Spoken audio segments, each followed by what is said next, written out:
개혁신당은 그 허은하 대표를 그렇게 강제적으로 조치를 하지 않았습니까? 또 김용남 의원도 개혁신당 아닌가요? 당내 자금 사용 관련해서 부패 혐의로 고발당하고 그랬던 것으로 아는데. 지냈는데요.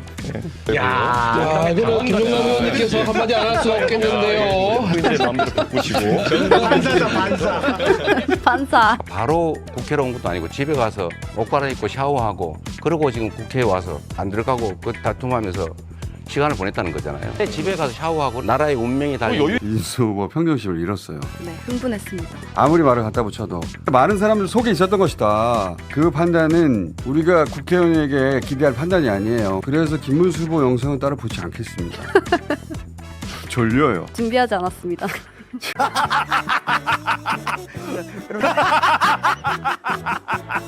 마지막 토론회가 어제 있었는데 네. 역시 토론회는 득점은 어렵고 실점은 쉽다는 게 다시 한번 입증된 이준석 후보가 혈심의 카드로 준비했나 보다. 이게 보니까 이재명 후보 가족 문제 자기가 건들겠다고 했잖아요. 네. 예? 어떻게 해야 할까 싶었는데 그리고 그걸로 이제 득점을 이걸로 나는 역전시키는 거야. 득점하려고 한 거거든요. 제가 득점은 어렵고 실점은 쉽다고 그랬잖아요. 제가 보기에는 역대급 실점을 했어요. 그렇습니다. 우선 고영국 후보에게 이게 지상파 방송에서 이렇게 묻는 대선 후보는 전무후무할 텐데 이렇게 묻습니다. 영상 봅시다. 만약에 어떤 사람이 여성에 대해 가지고 얘기할 때 여성의 어떤 성기나 이런 곳에 젓가락을 꽂고 싶다 이런 얘기했다 그러면 이거는 여성 혐오에 해당합니까?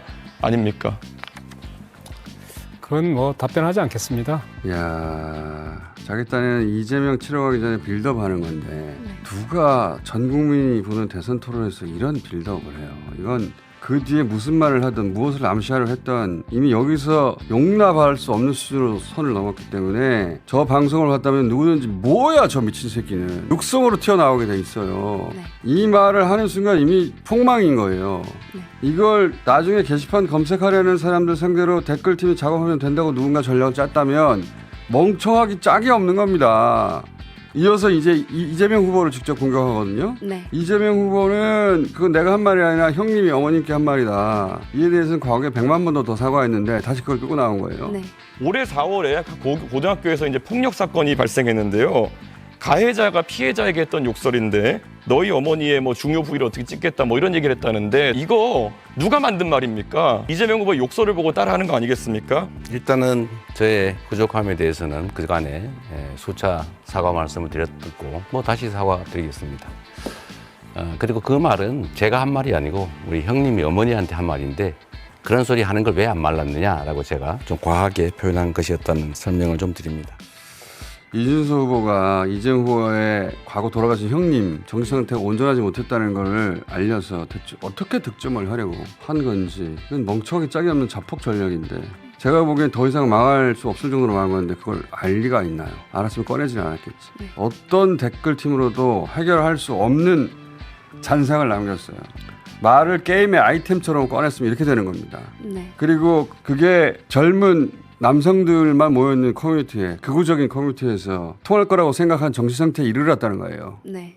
자, 이거 하나로 다 폭망한 거고요. 그리고 몇 가지 더 있는데 이재명 독재자 이미지 부각시키려고 민주당 얘기를 꺼냈거든요. 네. 근데 오히려 자랑할 기회를 주고 개혁신당으로 되치기 당할 게 뻔한데 이 얘기를 꺼냈어요. 헌법 8조 잘 아시죠? 예, 뭐 조문은 정확하게 기억 못하겠네요. 말씀해 보세요. 예, 정당에 관한 부분이니까 모르시죠. 그러니까 정당을 민주적으로 운영해야 된다는 내용이 헌법 8조의 2항인데요.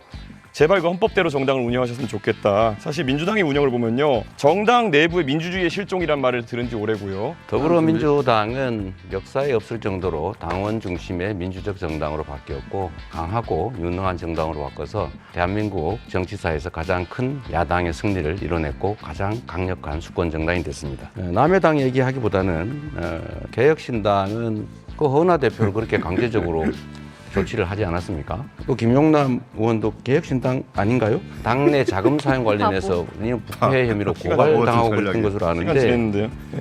어쨌든 그런 점도 살펴보시기 시간 바랍니다. 지났다니까요. 으이그. 이걸 보고 있던 김용남 전 의원이 네. 이런 반응을 보여요. 정당 내부의 민주주의의 실종이란 말을 들은 지 오래고요. 야, 이거 김용남 의원님께서 한마디 안 할 수 없겠는데요. 이제 마음대로 바꾸시고. 반사다 반사. 반사. 왜 저런 바보 같은 거꾸로 자랑할 기회를 주고 공격받을 이야기를 꺼냈을까?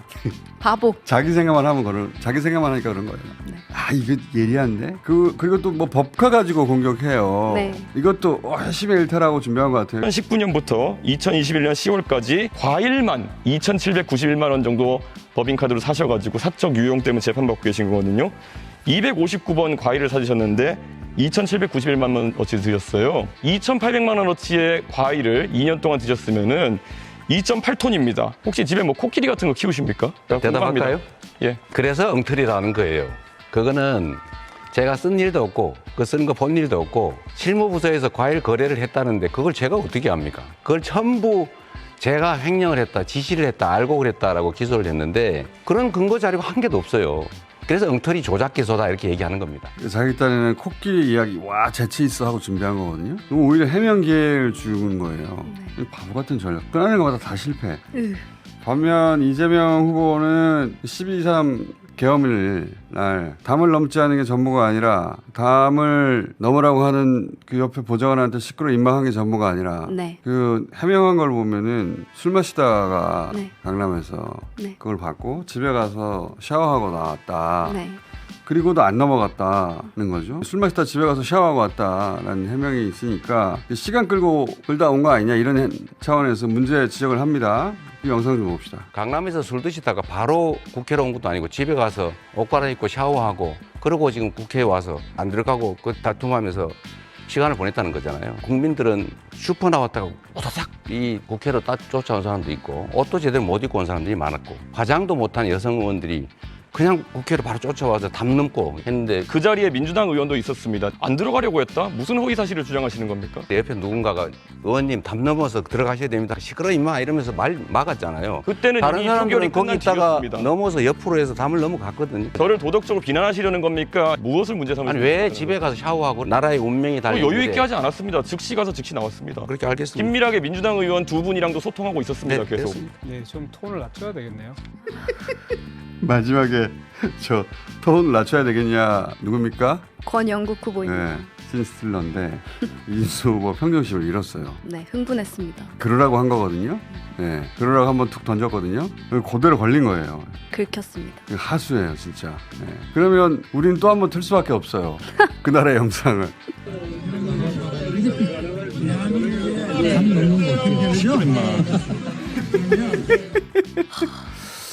담을 지난번에도 얘기했지만 저 때는 2차, 3차 계획이 있을지 없을지 아무도 모르는 겁니다. 그렇습니다. 국회의원은 담을 넘어가 있었어야 하는 거예요. 수단과 방법을 가리지 않고.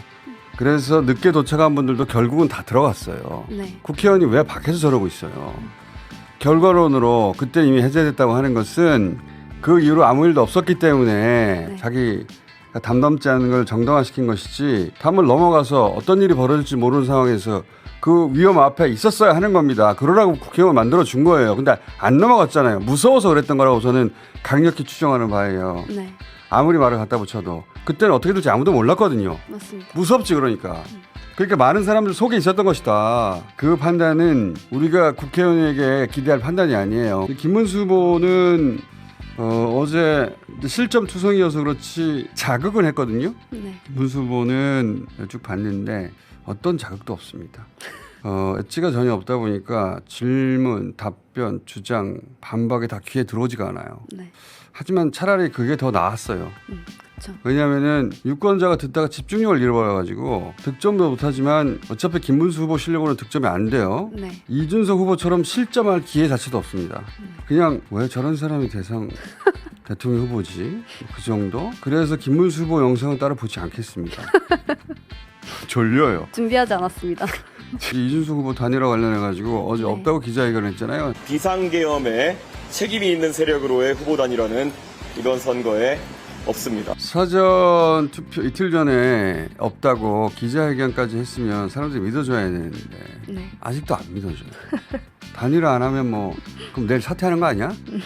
이런 얘기 한단 말이에요. 이 정도 불씨는 두 가지 이유가 있어요. 하나는 지난 6개월간 이제 끝인가 싶으면 또다시 뭔가 다른 수작을 준비한 내란 세력을 반복해서 겪으면서 이 보수 정치인들 하는 말을 믿질 않아요. 네. 두 번째는 정치인에게 말은 자신의 진실을 전달할 도구란 말이죠. 정치를 말로 하는 거니까. 근데 이준석 후보는 제가 관찰한 바에 의하면 말을 게임의 아이템처럼 써요.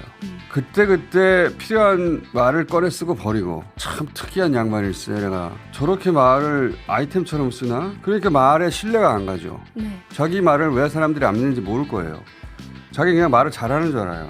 더구나 비상겸 책임 있는 세력과 자기를 딱 구분했지 않습니까? 네. 비상겸 책임 있는 사람들과 단일화 없다. 네. 그런데 그 내란 수계를 탄생시킨 주역 아니에요, 자기가. 지난 대선의 당대표 아니에요. 이러고 돌아다녔잖아요. 후드티 입었잖아요. 그러니까 저런 말이 먹히나. 그러다 보니까 이준석 후보를 잘 아는 정치인일수록 이준석 후보가 뭐라고 하든지 간에 마지막까지 단일화 가능성이 있다. 근데 이제 그것도 사전투표 개시 직전까지만 유효한 거죠. 네. 내일 새벽 6시 사전투표 하는 거니까 네. 앞으로 한 24시간 남았네요. 그 안에 사퇴하지 않으면 이제 완주하는 거죠. 어제 완주의 이유를 이렇게 말해뒀어요. 이 반전의 역사 위에 제가 가장 먼저 뛰어드는 퍼스트 펭귄의 역할을 마다하지 않겠습니다. 저런 거 잘 써요. 중간중간에 사람들이 무슨 말이지? 똑똑해 보이는 퍼스트 펭귄. 이게 이제 다른 펭귄들이 그 포식자한테 잡아먹힐까봐 두려워할 때 바다에 먼저 뛰어들어서 물을 이끄는 첫 번째 펭귄. 이런 선구자로 비유돼요. 근데 이거 잘못 알고 만든 비유예요. 동물 행동학자들에 의해 진작에 밝혀진 건데 뒤에 펭귄한테 밀려 떨어진 거예요. 왜냐하면 맨 먼저 떨어진 놈이 잡혀먹는 동안 나머지가 안전하거든요. 네, 잘못 알고 있는 겁니다. 이런. 그가 아무리 봐도 이거는 어떤 포인트도 없다. 그냥 졸린다.